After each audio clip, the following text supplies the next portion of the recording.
추우신가요? 네.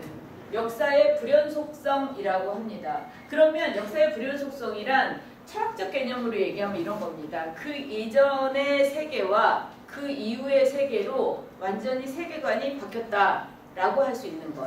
그걸 미술로 한정해서 얘기하면 뭐라고 할 수 있죠? 이전의 미술과 이후의 미술로 바뀌는, 완전히 쪼개질 수밖에 없는 어떤 굉장히 중요한 전환점 같은 게 있을 수 있는데, 그걸 중심으로 서양시사 전체를 들여다볼 수도 있다, 이렇게 얘기할 수 있다는 겁니다.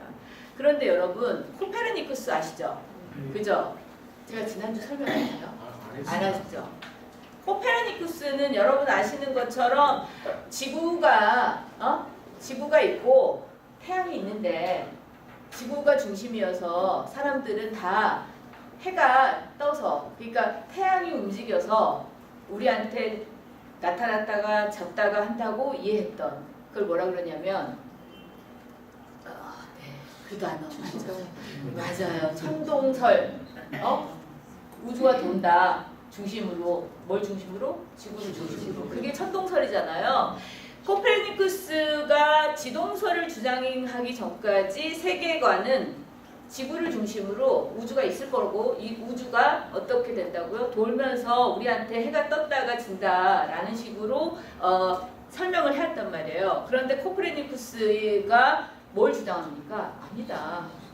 지구가 돌고, 지구가 돌면서, 자기가 돌면서, 그래서 자전이라고 그러죠. 지구가 자전하면서 또 태양 주위를 돌아가지고 이게 지동설이다, 이렇게 주장하죠. 그래서 그거를 여러분 세계사적으로 굉장히, 그러니까 우리가 우리 중심으로 지구에 갇혀서 살았던 사람들이 갑자기 우주를 딱 보게 된 거예요. 그리고 우리가 우주의 아주 작은 일부, 푸른 공 같은 곳에 사는 일부라고 깨닫기 시작한 거죠. 갑자기 인식이 대전환을 일으키게 된 거예요. 그래서 그거를 뭐라 그러냐면 코페르니쿠스의 턴, 그래서 코페르니쿠스의 전환이라고 합니다.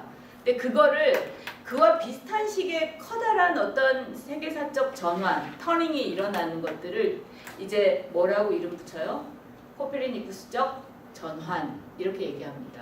그러니까 정말로 세계 자체가 완전히 뒤집히듯이 완전히 이해가 다르거나 관점이 달라지거나 우리가 커다란 도약을, 지적 도약이든 과학적 도약이든 하게 되면 이전 그 천동설을 믿었던 때하고는 완전히 다른 식으로 세계를 보게 되니까 그거를 코페르니쿠스적 전환이라고 합니다. 자, 그거를 여러분 미술사로 가지고 오면 이렇게 얘기할 수 있는 거예요. 코페르니쿠스적 전환이 언제 어떻게 무엇을 통해서 일어났을까를 중심으로 서양시사 전체를 볼 수도 있다. 근데 여기서 저는 4대 전환이라고 해놨잖아요. 오늘 우리가 이걸 다룰 거예요. 4대 전환을. 근데 학자에 따라서, 저는 4대 전환이라고 했지만 학자에 따라서는 더 세부적으로 쪼개서 이 정도면 세계사적, 서양미술사적인 대전환이야 라고 하면서 더 쪼갤 수도 있습니다. 응? 더 쪼갤 수도 있고, 더 예를 들면 어떤 학자는 아니다, 그럼에도 불구하고 근본적으로 미술은 계속 이어져 왔다, 전환 같은 건 없었다, 이렇게도 극단적으로 주장할 수도 있겠죠. 주장은 할 수 있지만 학술적인 타당성을 얻어야 되겠죠. 그죠? 그 정도는 정말 대전환이야. 아니야, 이렇게 전환이 없었다고 말하면 뭐 예를 들면 지오토하고 예를 들면 드가가 같아? 그 지오토의 미술과 드가의 미술이 같아? 이렇게 얘기할 수 없다는 거죠. 예를 들면 여러분 다 아실 것 같은데, 레오나르도 다빈치가 예를 들면 비행기, 우리가 지금 아는 비행기 같은 식의 거를 떠올릴 때하고 지금 우리처럼 예를 들면 인공위성을 띄워놓는 시대가 미술이 같아? 이렇게 얘기할 수 있단 말이죠. 근데 그런 식의 분리를 해놓으면 논리적 타당성이 좀 있는데, 다 똑같아. 미술은 근본적으로, 미술은 절대적으로 아름다운 거를 추구하는 게 미술이야 라고 하는 순간 어떠냐면 전환 같은 건 없는 거죠. 원래부터 미술은 아름다운 거야 돼 라는 식이 되니까. 그러나 사실은 그러면 지금 미술을 이해할 수가 없죠. 막 추한 거, 막 굉장히 공격적인 거, 비디오 아트, 미디어 아트, 막 설치 미술 같은 걸 어떻게 설명할 거예요. 그죠? 그래서 제가 이게 무슨 얘기죠?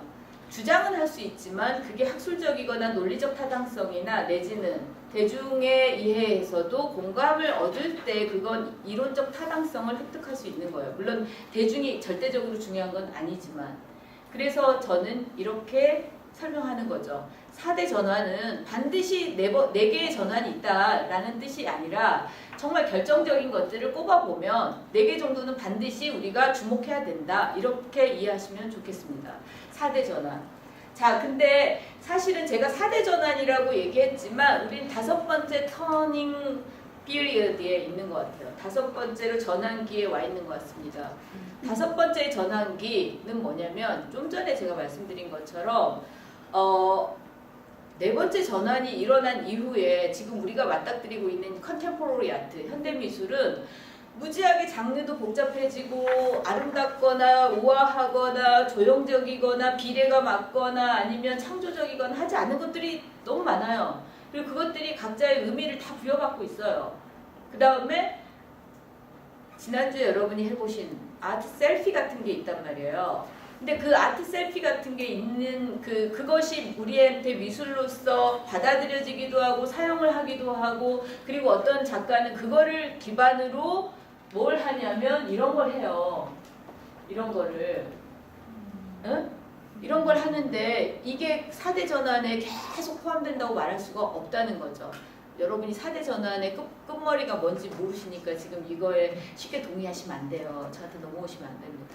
4대 전환이 혹시 제가 미디어 아트로 해놨으면 맞잖아요. 그죠?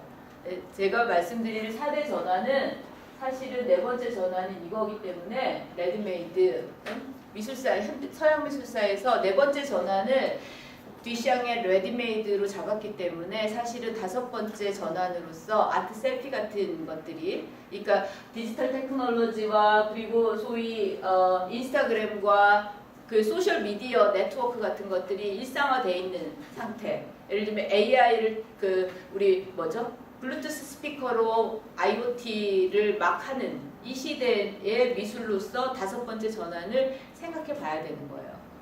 여러분 그리고 그것이 바로 지난주에 다 못한 그리고 오늘 시작할 때 하겠다고 했던 맞습니다. 공부를 열심히 하세요. 제 4차 4번째 산업혁명을 공부해야 되는 이유예요. 그거를 공부해야지만 동시대 미술은 또 어떻게 전환되고 있는지 5번째 턴이 어떻게 왜 어떤 조건에서 이루어지고 있는지를 공부할 수 있는 거죠. 여러분 이게 굉장히 중요한데요. 저는 미술사학자가 아니라 그랬잖아요. 미학자라 그랬잖아요. 미술사학자와 미학자의 차이는 소위 어떤 조건을 보는 게 있는 거예요. 시간순보다도. 그리고 저로서는 미술사를 그러니까 이건 좀 델리케이트한 말이니까 빼고 제대로 된 미술을 공부하기 위해서는 사실은 그 시대가 그 기술이 그 시대의 산업이 그 시대의 사람들이 어떻게 살았거나 뭘 경험했거나 무엇을 중시했는지 같은 것들을 총합적으로 공부해야 되는 거죠. 그 안에 누가 유명한 작가가 누가 있고 어떤 그림을 그렸거나 어떤 조각을 했거나에만 집중할 것이 아니라 왜냐하면 예술가도 그 시대의 산물이고 그 시대 속에서 같이 살고 있기 때문에 그죠? 자, 그래서 우리는 제4차 산업혁명 공부를 조금 할 겁니다. 자, 제4차 산업혁명이라는 말은 이미 여러분들이 굉장히 많이 들어보셨을 것 같아요. The First Industrial Revolution이라고 합니다. 여기 중요한 건 산업이 들어있잖아요. 인더스트리가. 근데 인더스트리, 그러니까 산업 쪽에서 봤을 때 혁명에 버금가는 것. 그럼 우리는 미술 쪽에서 코페르니쿠스적 전환, 코페르니쿠스적 혁명에 버금가는 것. 이걸 생각해야 되고 그 두 가지 축이 겹쳐져서 우리는 공부를 해야 되는 거죠. 제4차 산업혁명은요. 여러분 간단하게 얘기하면 4번째니까 분명히 1, 2, 3차가 있었을 거고요. 그죠? 1, 2, 3차가 있었고 4번째 산업혁명이 공식적으로 선언된 게 언제냐면 2016년 초입니다. 어디서? 누가? 헌법이? 아니요. 이것이래. 이 사람이 회장으로 있는 단체가 있어요. 들어보셨을 거예요. 월드 이코노믹 포럼, 세계 경제 포럼. 그리고 일명 스위스 다보스에서 맨날 열려서 다보스 포럼이라고 합니다. 스위스 다보스에서 열리는 월드 이코노믹 포럼. 네, 여기 제가 써놨죠. 월드 이코노믹 포럼. 그리고 그 포럼의 회장을 맡고 있는 사람 이름이 클라우스 슈밥이고요. 클라우스 슈밥은 이렇게 생겼습니다. 뭐 전형적인 뭔가 네. 클라우스 슈밥이 이 제4차 산업혁명의 시작을 2010년 초에 그 월드 이코노믹 포럼에서 밝혔어요. 어젠다라고 하죠. 의제를 던진 겁니다. 세계에다가. 근데 이게 엄청난 반향을 불러일으켰고요. 책들이 엄청 팔렸을 뿐만 아니라 실제로 그 식으로 급진전됐어요. 유럽도 아시아도. 자, 그리고 거기서 제가 주목하고 있는 클라우스 슈밥의 스피치에서 핵심은 이겁니다. 제4차 산업혁명의 핵심은 코어는 뭐냐? 우리가 하는 일을 변화시키는 게 아니라, 그러니까 우리의 여러분 많이 들어보셨을 거예요. 좀 귀에 못이 박히게 제4차 산업혁명을 재작년부터 들으셨을 거예요. 뭔지 잘 모르신다 하더라도. 근데 대부분 무슨 얘기를 했냐면 일자리가 사라진다. 인공지능이 그걸 대체할 거다. 인간의 위기다. 뭐 이런 얘기를 들으셨을 거예요. 근데 사실은 그거는 다소 선정적으로 기사화된 것들. 여기 우리 왜 이렇게 있죠? 다소 선정적으로 기사화된 것들입니다. 핵심은 뭐냐면 기술이 발전하고 그래서 일자리를 인공지능이나 로봇이 대체한다가 아니라 우리 자신이 바뀔 거라고 얘기했어요. 슈밥은. 우리가 하는 일이 아니라 what we doing이 아니라 what we are. 우리 자신이 무엇인지가 바뀔 거라고 얘기했어요. 이게 우리가 생체학적으로, 생물학적으로 바뀐다는 뜻이 아니고 여러분이 살고 있는 환경, 여러분이 생각해야 되는 어떤 그 사고법 아니면 행동 방식 같은 것들이 다 바뀔 거라는 거예요. 여러분 멀리 갈 거 없습니다. 여러분이 스마트폰을 사용해서 지난주에 아트 셀피를 찍었죠. 그건 여러분이 그걸 하지 않을 때하고 완전히 다른 식으로 미술 작품을 만난 거예요. 그죠? 그리고 그거를 그렇게 해봤기 때문에 여러분은 어떻습니까? 여러분 자신이 바뀌었다고 생각하지 않지만 그 이미지의 어떤 그 트레이닝이 된 거죠. 감각이 생긴 거죠. 그런 식으로 우리는 바뀌어요. 그래서 이제 어떠냐면 좀 극단적으로는 미술 작품을 감상한다라는 걸 어떻게 생각하기 시작하냐면 내가